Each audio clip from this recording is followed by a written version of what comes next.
আমার দৃষ্টিতে এবং আমি এখানে আজকে প্রতিনিধিত্ব করছি সমতলের নৃগোষ্ঠী জনগোষ্ঠীকে। তো তাদের দৃষ্টিকোণ থেকে এই বাজেট কতটুকু জনবান্ধব হয়েছে সেগুলি আমি কিছু তুলে ধরব।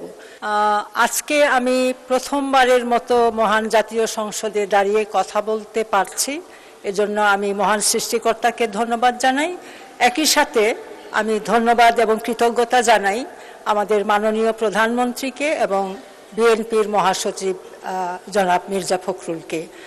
তারা আমাকে এই সুযোগ সৃষ্টি করে দিয়েছেন। সেই জন্য আমি যে বাজেট নিয়ে আজকে আলোচনা হচ্ছে, আমি যেটা মনে করি যে এই বাজেট আমাদের অনেকে আমরা বলছি, আমার দৃষ্টিতে এবং আমি এখানে আজকে প্রতিনিধিত্ব করছি সমতলের নৃগোষ্ঠী জনগোষ্ঠীকে।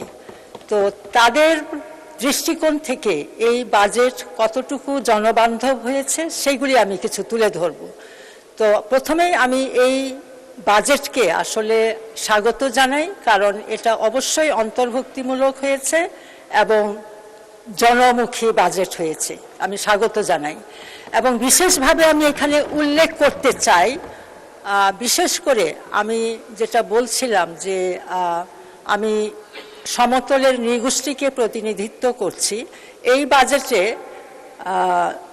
সমতলের নৃগোষ্ঠীদেরকে উন্নয়নের জন্য, তাদের জীবনমান উন্নয়নের জন্য দুটো স্পেসিফিক উদ্যোগ আছে। একটা হলো আমাদের প্রাইম মিনিস্টারের অফিসের অধীনে সমতলের নৃগোষ্ঠীদের জন্য বিশেষ বরাদ্দ আছে, সেটা বৃদ্ধি করা হয়েছে। আমি মনে করি এটা অত্যন্ত গুরুত্বপূর্ণ এবং সমতলের যে নৃগোষ্ঠী আছে তাদের উন্নয়নে গুরুত্বপূর্ণ ভূমিকা রাখবে। Presenting Walton Crystal Series. Switch to premium. Switch to Crystal.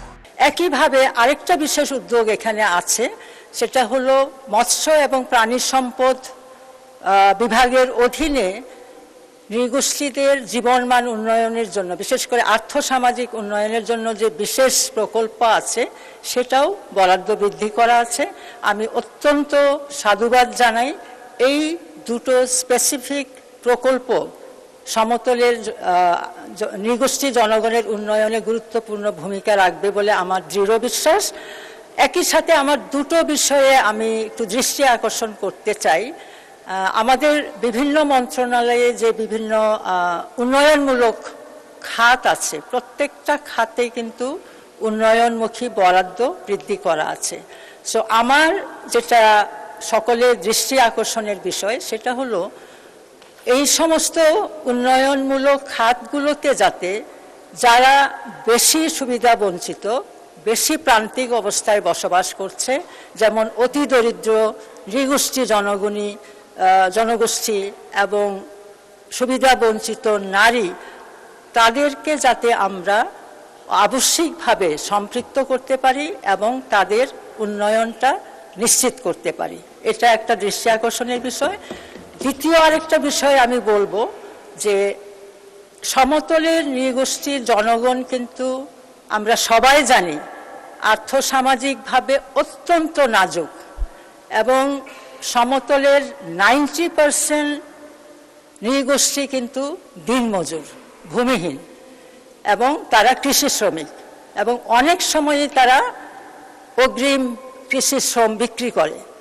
তো সেখানে আমার প্রত্যাশা হলো, অথবা সকলের কাছে দৃষ্টি আকর্ষণ করতে চাচ্ছি, যে বিভিন্ন কার্যক্রম আছে সেখানে আমরা যাতে অগ্রাধিকার ভিত্তিতে, যেমন শিক্ষা, প্রাথমিক শিক্ষা, উচ্চ মাধ্যমিক শিক্ষা, উচ্চ শিক্ষা, পাশাপাশি কারিগরি শিক্ষা, যাতে এই নৃগোষ্ঠী জনগণকে আমরা অন্তর্ভুক্ত করি এবং তাদের কর্মসংস্থানের ব্যবস্থা করি।